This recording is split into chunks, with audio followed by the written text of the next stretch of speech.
Welcome back to me talking at a screen. First of all, I do not have an overlay still. Sorry about that. Second is I have a topic for you today, and this topic is about coaching. All right, and I'm going to talk about three things that I think related to coaching that haven't really been addressed. Because you might roll your eyes and say, "Oh, look, it's another person who's never coached a League of Legends team and never been a League of Legends player on a team that has a coach talking to me about coaching and what it should be." I'm not necessarily going to do that. I'm going to bring up some issues that I think haven't necessarily been addressed or thought about in the public sphere that I think are maybe worth looking at. Or maybe they're not. Maybe I actually have no idea what I'm talking about, but I'm going to assume that there is some value in them. And the perspective that I come from is from someone who has talked to coaches and players in Chinese League of Legends and in European League of Legends, which are two of the spheres that I think have had some really big problem areas in particular with coaching and getting players to work with coaches and getting coaches to work with players. The overarching theme in this video are some of the gaps between coaches and players that haven't necessarily been addressed. Because what I think is so far in coaching, it hasn't been as effective in the West and in China as it could be. And by this I mean very rarely do you see teams of players that wouldn't have succeeded already to some extent, and coaches probably have had a hand in making these teams go as far as they have or go that little bit further, but I think these groups of players that we look at are groups of players that are already motivated, already have kind of an approach towards teamwork that's effective. There's already a good environment going on. They already really want to win, and they're able to channel their skill into a stage match. They already have some of the basics for success in the game. And you have other players who might be really talented in other areas, but have some mental hang-up where they can't take their skill in solo queue and express it on stage. Or they aren't able to work really well with their teammates, and they can't really get over this solo queue type mentality, but they could be really good if they had a coach work with them to an effective extent. I don't think we have coaches in League of Legends yet in the West or in China that are able to take players who have some kind of problem and make them winners. We haven't had that kind of success story yet. And I want to talk a little bit about why that might be. First of all, the first point I want to talk about is a little bit about how Korean coaches themselves, despite being Korean coaches, are overrated. And I'm not talking about Koma, okay? I'm talking about just your average Korean coach on an average Korean team.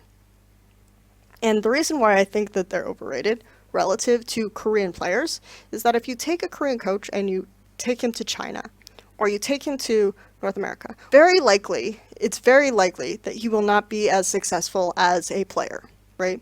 We've had a lot of crazy player success stories, right? Huni and Reignover, also just players who are already stars, we took them. Whereas you've had coaches that look effective in Korea, some of the Samsung coaches, etc., and brought them to China or to North America or Europe, and they haven't had as much of a good story. And part of this is that players obviously have much more control over what happens in the game. And the other part is just there is necessarily a fundamental gap between what a coach brings to the table and what players need in different regions. And I think a lot of times when we bring up the cultural gap between Korean players and Western or Chinese players, in terms of Korean players having this respect of authority and respect for age more necessarily. Interviewing Ryu, he just seemed really confused by this idea that he would necessarily need to have Prawley earn his respect before he was willing to listen to his idea, which I'm told is somewhat typical of this Korean ethic, is that they're willing to listen to a coach, at least his idea, and to think about it and talk to him about it to an extent so far, whereas I think you see more examples of Western and Chinese players demanding that a coach prove themselves to some extent or to show some authority. And this is something that some of the OMG players talked about when they had a Korean coach in 2015. This is something that you saw the example of Rupert on Cloud9 in that video where sneaky asked Reaper, what should I build next? And it was kind of like this testing sort of tone, right? Where if you get this wrong, I'm not going to listen to you. And when we talk about it, we automatically think of it as negative, which I don't think is productive, because there are values to this type of thinking, for sure. I think that the more challenging way of thinking can lead to different types of resolutions, to different types of coming up with an idea. For example, one Korean coach who has allegedly been fairly successful is Kesman, the IME coach, right? He says that instead of having a Korean type of environment where he is the authority and the end all be all, he says that he thinks of the Chinese players as more like his brothers, right? The Chinese and Korean players within IME themselves are more like his brothers, and they work together in a very collaborative way with pushback and things like this to come to some ideas and some resolution. And I'm not saying that Korean environments never have this kind of pushback or this kind of discussion. I don't think that's true at all. But I'm saying that it's going to be slightly more common for there to be a more equal buddy-buddy type relationship in maybe Chinese teams or European or North American teams, right? Between the coach and the players. And I don't think this is necessarily has to be considered negative. It just has to be something that people accept, right? It has to be a challenge of coaching in the West and in China that is different. That means that Korean coaches themselves won't always necessarily be successful in these other regions. It also means that I think Chinese and Western coaches can be maybe as successful for Western and Chinese teams, right, as Korean coaches are for Korean teams, because they understand more what the environment calls for. They don't necessarily have to, they're already mature, right? They're already older. Like, typically coaches are going to be older, and they've gone through the grind of accepting that this is a job, knowing specific requirements, all these other factors.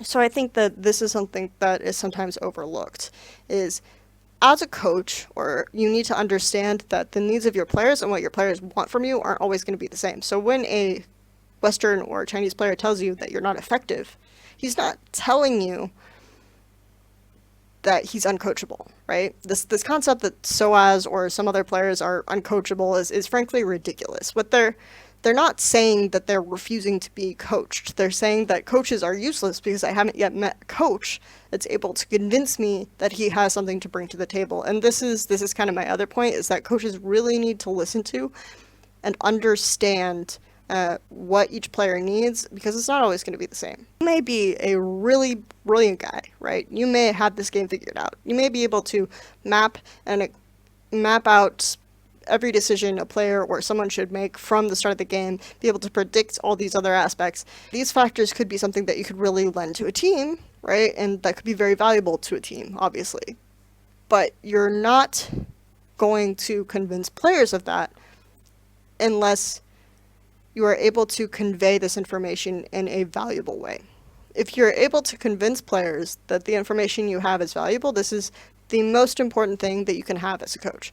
To be able to display information, to be able to convey information, to get them to buy into your ideas, and to accept that what you have is valuable. If you don't have that buy-in, they're not going to listen to what you say. And it's not going to, again, it's not necessarily going to be on their end. Honestly, if you aren't able to get players to listen to you as a coach, it's your fault, right? The stereotype of a lot of maybe would-be analysts or coaches is that, you know, players just don't understand their value, all these other aspects. But really, you need to think of ways that you can convey that information and ways that you can show them how you can be useful. Because ultimately, they're the ones in the game, right? They're the ones that have the responsibility for if something goes wrong.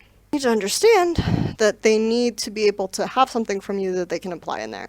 And one thing that might be slightly even less valued by players is the types of coaches who are more facilitative, who just run discussions, who are able to organize personal relationships, who are able to help them with their schedule, who are able to help them identify problems in how they're managing their time, problems in how they're thinking about certain aspects. For example, you know, say there's this player who really has a really good instinct for teleport or something like this, and as a coach, all you say to this player is, so just stop thinking about it as much. Because he might have this anxiety where he's just, he's checking the map, like they want him to TP, should he TP or not, but his instinct for it is really good. So just tell him, you know, stop thinking and think about it after you hit the TP, because most of the time your instinct will be on point, and maybe it doesn't work right away, but it helps him build confidence because he notices that his judgment is normally pretty good.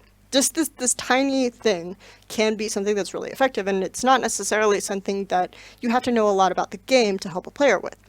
So these aspects might not be as valued, but unless you can convey that these are also valuable, or these are also important, or these can also help the team, then you're still not a good coach, and it's not their fault, it's yours, right? I think this is something that coaches need to consider a lot more as well in the West, is that, first of all, like, if you have useful information and they're not taking it from you, it's not their fault. I think that this type of give and take relationship is something that you need to go into it thinking that you're going to have. Because most Western teams, most Chinese teams, you're going to have a situation where the players have ideas and they want these ideas to be heard. You're not going to be a dictatorial... This situation with a dictatorial coach is never going to exist. And it's not bad. I shouldn't say never, but it's very likely not going to exist in the near future. So I don't think this is necessarily bad, right? I think it's just a different way of looking at the game and a different way of thinking about how to set up your team and how to work with a coach and player. And so honestly, as a coach, you need to be thinking about, how can I help my team? How can I present my information better? How can I work better? What do individual players need? What does my team individually need that's different from other teams? This is kind of what leads me to the last point, which is that I think something that's really overlooked when talking about the effectiveness of coaches is management and how management systems are set up. Because when people say that a player is uncoachable, or when there's a miscommunication between coaches and players, I think it very often falls onto management. Because if management aren't doing their job, and management aren't able to create some kind of environment or some kind of infrastructure that helps players and coaches do what they need to do, then this is also a failing on their part. A lot of the Western infrastructure just doesn't have much to go on outside of coaching staff. And when people talk about the differences or the gaps in Western infrastructure, people think of coaching staffs, people think of analysts, people think of individual training coaches. Why aren't the coaching staffs bigger? But there are honestly just gaps in fundamental basic management structures. And what I mean by this is you have teams like G2 that just have one coach. They don't have a manager. Youngbuck is the only person who really lives with the team, etc., etc. And teams like G2 are great because they're kind of like ROX Tigers. And ROX Tigers is the example that everyone brings up when they say, oh, it's not about Korean infrastructure, that's not why they succeed. I agree. That's not why the ROX Tigers succeed. They don't succeed because their infrastructure is good, because those players are kind of like the G2 players, in that they're players who would already be predisposed towards the success. They already understand team play. They already understand what they need to do to win in specific games and how to work together, and they can identify to an extent some of their gaps in knowledge and things that they need to work on. And what the coaches do is that they facilitate, or they provide extra suggestions, or they make those players who already have these basic fundamental needs for success, they make these players into players that are like that much better. And it's probably different what Nofei does and what Youngbuck does, because I don't actually know as well what Nofei does. I've only interviewed him very briefly, but I think that it's safe to say that the players on ROX Tigers probably don't have huge infrastructural needs. There will be players, not just in the West, probably also in Korea, probably also in China, that have problems. Let's say you have a player who just doesn't work well on the team. He's not a team player. His problems might be he lashes out at his teammates, right? He's constantly blaming his teammates for what happens in the game instead of thinking, what can I do to improve? Because he may be a superstar and still have hang-ups that he needs to do. It might still be his teammates' fault to an extent, but there are always things that he can do better, and lashing out on his teammates isn't necessarily helping, and he doesn't understand that. So there are players like that who have fundamental problems, and sometimes in the West, or sometimes in general, we feel like the only way to solve these problems are to bench those players. And maybe that is the best solution, but if you have better management structures in place, you can make teams or players like that or individuals like that more successful, right? If you have a stronger management in place, if a coach says to do something and you have a manager who backs it up or who has the resources to back it up, then you can have players who wouldn't necessarily have succeeded on their own change. You can have those players have a better mentality. What do you do if you have a player like the player I just described? You can bring a sports psychologist, okay? That's great. You can maybe bring in a sub.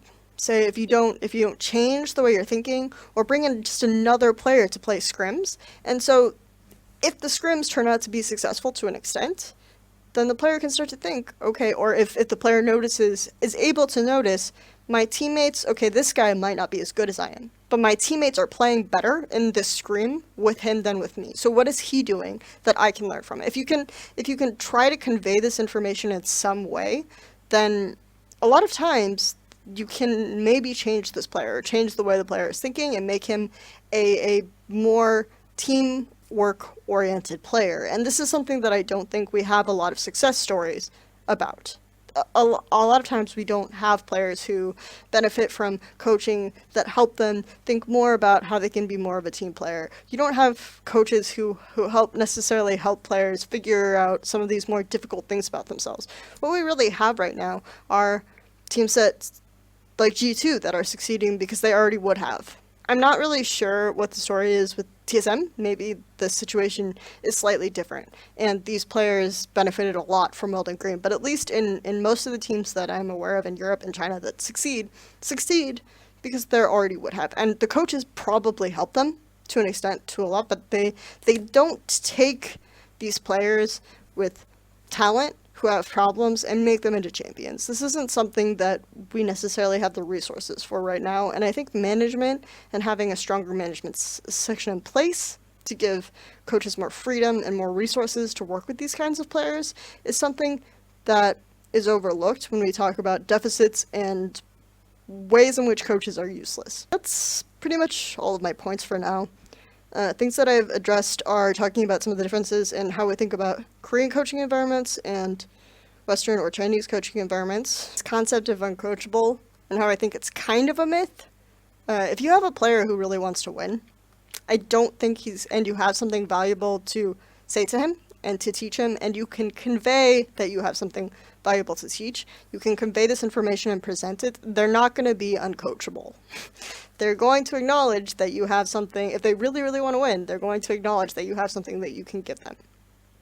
And the final point is just this idea that there are gaps in management structure that can be addressed to help coaches be more effective, for sure.